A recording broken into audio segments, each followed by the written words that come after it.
అమెరికన్లను మట్టు పెట్టేందుకు చంపేందుకు China drugs రూపంలో మందును తయారు చేసిందా? తయారు చేసి అమెరికన్ల మీద ప్రయోగించేందుకు సిద్ధమైందా? అందుకే చైనీయుల మీద ఇప్పుడు డొనాల్డ్ ట్రంప్ సీరియస్గా ఉన్నారా అంటే అవునని సమాధానం ఇస్తున్నారు కొంతమంది రాజకీయ విశ్లేషకులు. ఈ నేపథ్యంలోనే ఇదే అంశం మీద మనం విశ్లేషణ చేసుకుందాం. ప్రస్తుతం మనతో పాటున్నారు ప్రముఖ రాజకీయ విశ్లేషకులు, ప్రముఖ సీనియర్ జర్నలిస్ట్ సిఎస్ రావు గారు. సార్తో మాట్లాడు. సార్ నమస్తే. సార్ నమస్తే. అమెరికన్లను మట్టు పెట్టేందుకు చంపేందుకు ఇప్పుడు చైనా వాళ్ళు డ్రగ్స్ రూపంలో ఒక మందును తయారు చేశారని, అది కొంతమంది అమెరికన్స్ మీద ప్రయోగించేందుకు సిద్ధమయ్యారని, అది తెలిసినటువంటి డొనాల్డ్ ట్రంప్ ఇప్పుడు చైనీయుల మీద ఆగ్రహంతో ఉన్నారు అనేటువంటి వార్తలు వస్తూ ఉన్నాయి. ఏంటి సార్ అసలు ఏం జరుగుతోంది? ట్రంప్కి మెంటల్ ఎక్కిస్తున్నారు చైనా అధ్యక్షుడు, చైనా దేశం. ఆ మెంటల్ ఎక్కించినటువంటి క్రమంలో అసలు ఏం డెసిషన్ తీసుకుంటున్నాడో ట్రంప్ అర్థం కానిటువంటి పరిస్థితి. దానికి కారణం ఏంటంటే ఆ మెంటల్ ఎక్కించడంలో కూడా కారణాలు ఉన్నాయి. పెంటాలిన్ అని ఒక కెమికల్ ప్రొడక్ట్, అది చాలా ప్రాణాంతకమైంది. దాన్ని పెద్ద ఎత్తున అమెరికాకి వీళ్ళు సరఫరా చేస్తున్నారు అనేది అమెరికా యొక్క అభిప్రాయం, వాళ్ళ యొక్క ఇన్ఫర్మేషన్ కూడా. దాన్ని అరాడికేట్ చేయలేనటువంటి పరిస్థితుల్లో అమెరికా ప్రభుత్వం ఉంది. ఈ పెంటాలిన్ అనేటువంటి డ్రగ్స్కి బానిసలైనటువంటి వాళ్ళు చాలా మంది ఉన్నారు.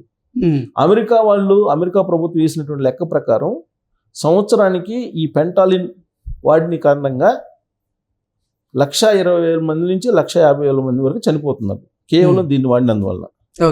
దాని లెక్క రోజుకు వచ్చేసి సుమారుగా 300 మంది చచ్చిపోతున్నారని చెప్పి లెక్కేశారు పెంటాలిన్ కారణంగా. చైనా వాళ్ళు సరఫరా చేస్తున్నటువంటి పెంటాలిన్ కారణంగా. దానికి ఆయన ఆగ్రహం వ్యక్తం చేస్తున్నాడు. ఎవరు? ట్రంప్. అగ్గి మీద గుగ్గిలం అవుతున్నాడు. మామూలుగానే కోతి, దానికి కళ్ళు దాపిస్తే ఏమవుతుంది? ఆ స్థాయిలో ఆయన రెచ్చిపోతున్నారు. సరే, అమెరికా అధ్యక్షుడు మనం ఆ విధంగా అనలేము, సామెత చెబుతున్నాం. అసలే కోతి ఆపై కళ్ళు దాగింది అనే సామెత. ఆ టైపులో ఇప్పుడు ఆయన రియాక్షన్స్ ఉన్నాయి, ట్రంప్ రియాక్షన్స్. ఆ రియాక్షన్స్ చూసి మన వాళ్ళు కూడా భయపడిపోతున్నారు. భారతీయులు కూడా, అక్కడ ఉండేటువంటి వాళ్ళు, మన వాళ్ళు కూడా చాలా భయపడిపోతున్నారు. ఎప్పుడు ఏ డెసిషన్ తీసుకుంటారో తెలియనటువంటి సిచ్యువేషన్. స్టూడెంట్స్ ఇప్పుడు దాదాపు 13 లక్షల మంది ఉంటే ఆ 13 లక్షల మందిలో దాదాపు 7-8 లక్షల మంది మన వాళ్ళే ఉన్నారు. ఆ 7-8 లక్షల్లో కూడా మన వాళ్ళే, తెలుగు వాళ్ళు ఒక 4-5 లక్షలు ఉంటారని చెప్పి తెలుస్తుంది. ఇప్పుడు వీళ్ళందరూ బయట తిరగకుండా భయపడిపోతున్నారు. అంతకుముందు స్వేచ్ఛగా బయట ఏదో ఒక పని చేసుకుని బతికేవాళ్ళు. ఏడు నుంచి పోయి చదువుకోవడానికి వెళ్ళేసి ఆ క్యాంపస్లో ఉపాధి అవకాశాలు కొంతమేరకు ఉంటాయి కాబట్టి వారానికి 20 గంటలు ఏమో పర్మిషన్ ఇస్తారు.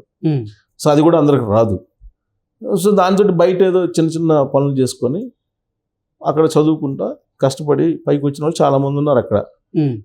ఇప్పుడు దానికి అంతటికీ ఫుల్ స్టాప్ పెట్టేశారు ట్రంప్. దానికి కారణం ఏంటంటే పెంటాలిన్. అందరినీ ఒకే ఘాటన కట్టేస్తున్నాడు ఆయన. ఇది నా దేశానికి వచ్చి నా దేశంలో ఉండేటువంటి ప్రజల్ని చంపేస్తున్నారు, నా దేశంలో ఉండే ప్రజల్ని బలహీనపరుస్తున్నారు, నా దేశంలో ఉండేటువంటి ప్రజల మీదనే నేరాలకి పాల్పడుతున్నారు, ప్రయోగాలు చేస్తున్నారు. కాబట్టి అసలు మీరు ఎందుకు ఉండాలి మా దేశంలో, అసలు మీరు మా దేశం వదిలిపెట్టి వెళ్ళిపోండి అనే యాంగిల్లో ఆయన చెప్పడంతో పాటు తరిమేస్తున్నారు. ఈ లిటరల్గా మిలిటరీని పెట్టి తరిమేస్తున్నాడు ఆయన. మొత్తం బోర్డర్స్ అన్నింటినీ క్లోజ్ చేశారు. ఇంటర్నల్గానేమో హోమ్ల్యాండ్ సెక్యూరిటీని పెట్టి మొత్తం చెకింగ్ చేస్తున్నారు, గూమింగ్ చేస్తున్నారు. మన భాషలో చెప్పాలంటే పోలీసులు అడవుల్లో కూమింగ్ చేస్తారు కదా నక్సలైట్లు, మావోయిస్టులు. ఆ తరహాలో ఇప్పుడు ఆయన కూమింగ్ చేస్తున్నారు.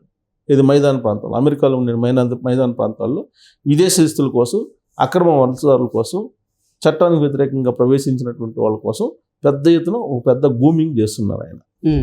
దాంట్లో ఎవరు దొరికితే వాళ్ళు బలైపోతారు. దీని అందరికీ కారణం ఏంటి అని అంటే చైనా అని చెప్తారు. అందరికీ కారణం చైనా చేస్తుంది అనేది ఆయనకి కోపం. దానికి కారణం ఏంటంటే పెంటాలిన్. కేవలం 2 మిల్లీగ్రామ్స్ 2 మిల్లీగ్రాములు అంటే ఇంత ఉంటుందండి. ఇంత తీసుకున్నా కానీ చనిపోతారండి. అలాంటి ప్రమాదకరమైన డ్రగ్స్ లో దాన్ని వాడతారు. ఇప్పుడు డ్రగ్స్ లో వాడేటువంటి పదార్థం అది. దాని డ్రగ్స్ ఎవరు అమెరికాకి తీసుకొస్తున్నారంటే ట్రంప్ యొక్క ఉద్దేశం ప్రకారం ఏంటంటే చైనీయులు, మెక్సికన్లు వీళ్ళు అనేది ఆయన అభిప్రాయం.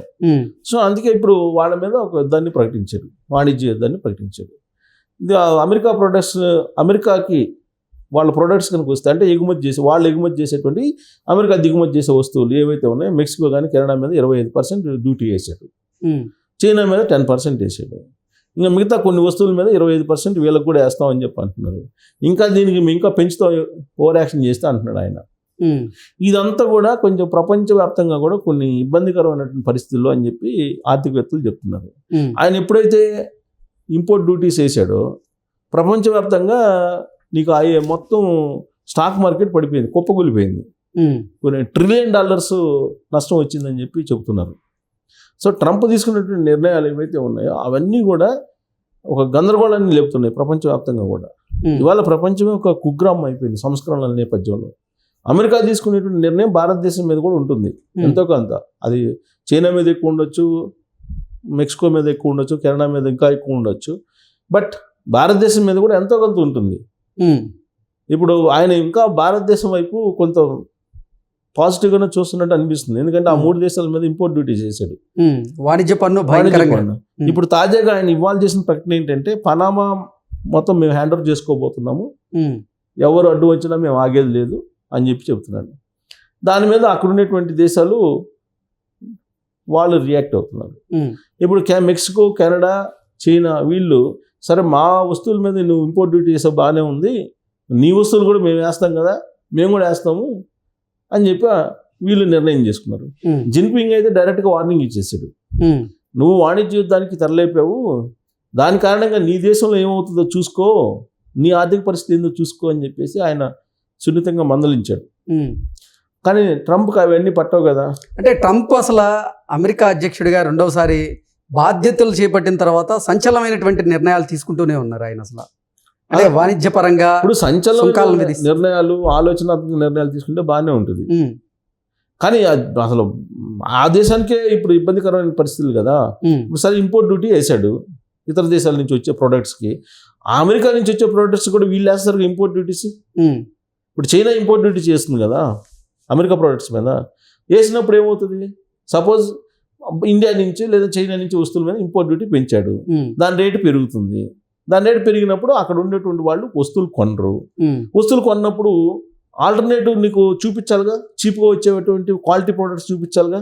అది చూపించే కెపాసిటీ అమెరికాకు ఉందా? లేదుగా.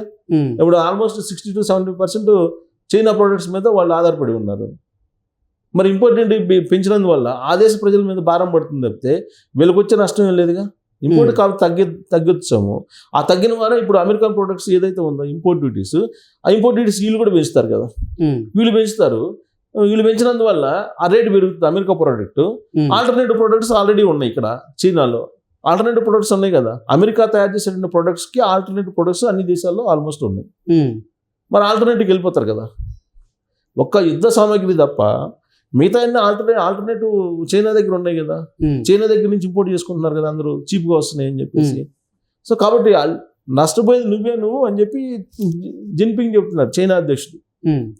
నీ ఆర్థిక పరిస్థితి దెబ్బతింటది, నువ్వు అనాలోచిత నిర్ణయాలు తీసుకుంటున్నావు అని చెప్పి. ఇంకొక వైపు మెక్సికో అధినేత కూడా వార్నింగ్ ఇచ్చాడు.